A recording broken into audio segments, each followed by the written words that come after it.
is the clever and very funny political junkie you can catch every weeknight on Late Night with Seth Meyers, one of my favorite shows on TV, not just NBC. He is, you guessed it, my friend as well, Seth Meyers. Are you there? Yes, and we're matching denim shirts. I love it. We called each other. I was like, you wear your denim. Yeah, it's Jay Leno Day. I know, right? It's actually, this does look like I've been working on a car. It's a whole onesie. But anyway. Oh, wow. I know. And I only have literally like 4 things I keep switching through because I'm here in Montana. I have no clothes and I just keep switching just different shirts. It's fine. Yeah, I need to start keeping a list because I'm just trying to go 2 weeks before I reuse a shirt on television, but I'm not sure. Oh. I think I've had some holes. Yeah. I have definitely not accomplished that. People are seeing the same black top over and over again, but it's like, I'm in Montana. It snows. I don't have anything but like warm clothes here, whatever. But, so have you had a conversation in the past 2 months that didn't start with, how's quarantine going? No, I really haven't. I know. I mean, it's fascinating. There's never been anything that everybody's been experiencing at once like this. You know, you had friends who cared about some things and friends who cared about other things, but it really is, it would be crazy to start a conversation without asking. I know you feel rude. Yeah. Yeah. And you just never know what the answer is going to be, unfortunately, because I have friends and family that have been affected by COVID. So I'm even on my most depressing days, I'm like, okay, I'm healthy. Just keep saying that. I feel the same way. Yeah. Well, we may be in a different time, but I wanted to keep our day drinking tradition alive. So I brought a beverage. Do you have one? I had some grain alcohol and I finished it. Well, that's okay. I can toast it anyway. I'm toasting you. Here you go. I'm not going to lie. This was left over from Tuesday night, the lives and the voice. It's a little weird. But I wanted to mention something because I used a GIF of you because I love you. And it's funny. So I was having the worst day ever. Literally my dryer broke, my clothes we have no clothesline. So I just had to hang them on the back porch kind of area, and they flew off into the forest and I had to go find all of them. And anyway, it was a really rough day. And then I got back in and I had all these texts and they were like, man, so now there's murder hornets. And I was like, wait, what? And I started looking up what the hell a murder hornet was. And then I used your gift that was like, sure. Like, of course, it's like, of course this is happening. Why not? Yeah. Like, have you heard of murder hornets?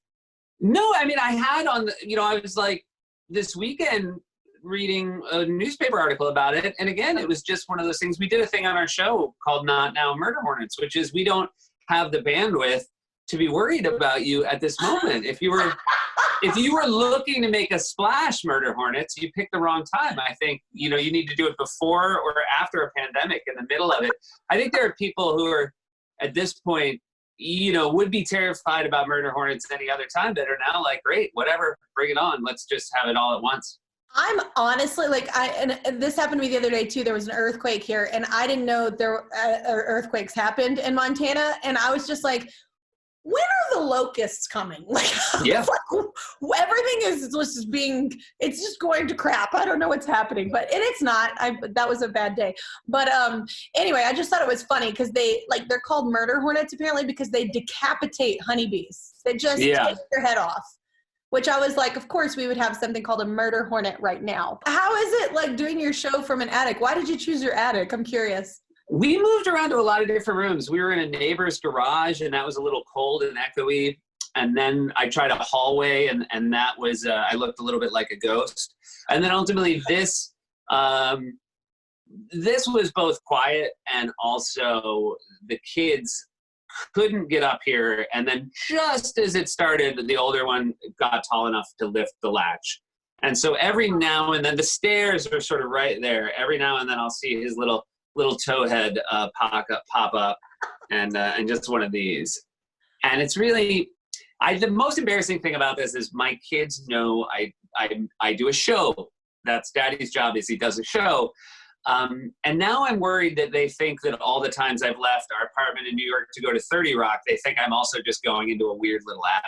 Like, I want to be like, no, there's Daddy's a big deal usually. Yeah, I'm a big deal. Yeah. There's lights. I know, but is it weird? Your kids are going to start doing this because River and Remy, the younger ones of our four, they start to think that everyone's mom and dad do the same kind of thing. So they don't understand.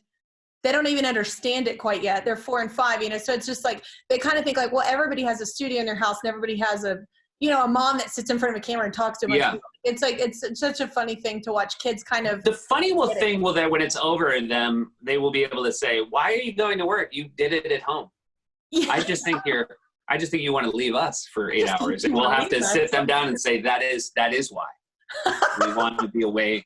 In order to love you as much as we need to, we have to be away from you. You do need alone time. I am with you on that. Not like all jokes aside. Do you like working at home, or has it been exhausting? It's been exhausting for me. It's exhausting. I mean, I miss the camaraderie. I've always valued how lucky I am to have a job where you're surrounded by people, creative people, people who make you laugh. So I miss that a lot. You know, I also feel lucky enough that there is a way to do it, you know, that we figured out a way to do it from home. But yeah, that part of it's the hardest part is just not being around people. I agree. But watching your show, I've noticed the stack of books next to you. So is that your reading list, or are you just trying to look impressive? I'm just trying to look impressive. I highly recommend The Thornbirds. That's a great book.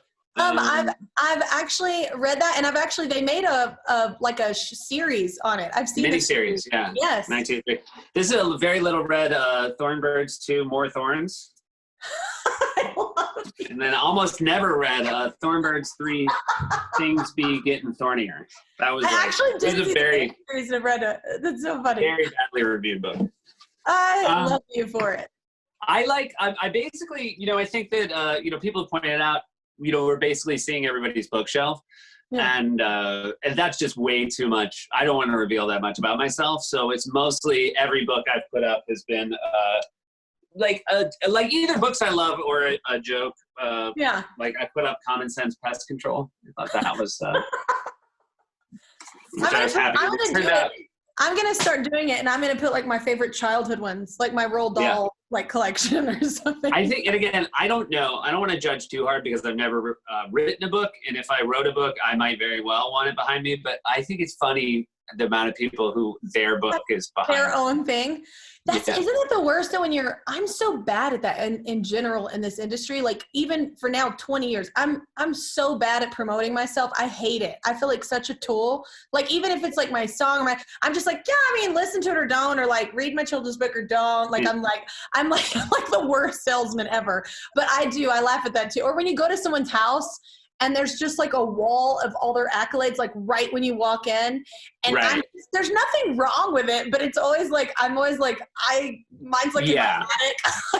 I think, Like, I think there's a happy medium between foyer and attic. And, you know, I encourage you to bring it a little bit farther down. You know, like for me, I like to, and by the way, I think I have fewer accolades, but, you know, like, let's put it somewhere, a little Easter egg for people, you know? Yeah. No, it's just always funny, right? When you walk in, I'm like, well, you're proud. It's cool. So are your boys enjoying that you are home every day? Do you get to, because I get to do a lot more things than I normally would with them. So. Yeah. I mean, it's been great. It's been great.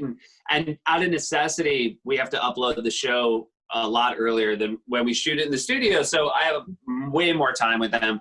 And the whole first month, I just kept thinking, I'm so glad I get to put my kids to bed at night. And now, you know, ideally, I'll never do it again. You know, I feel like I knocked it out.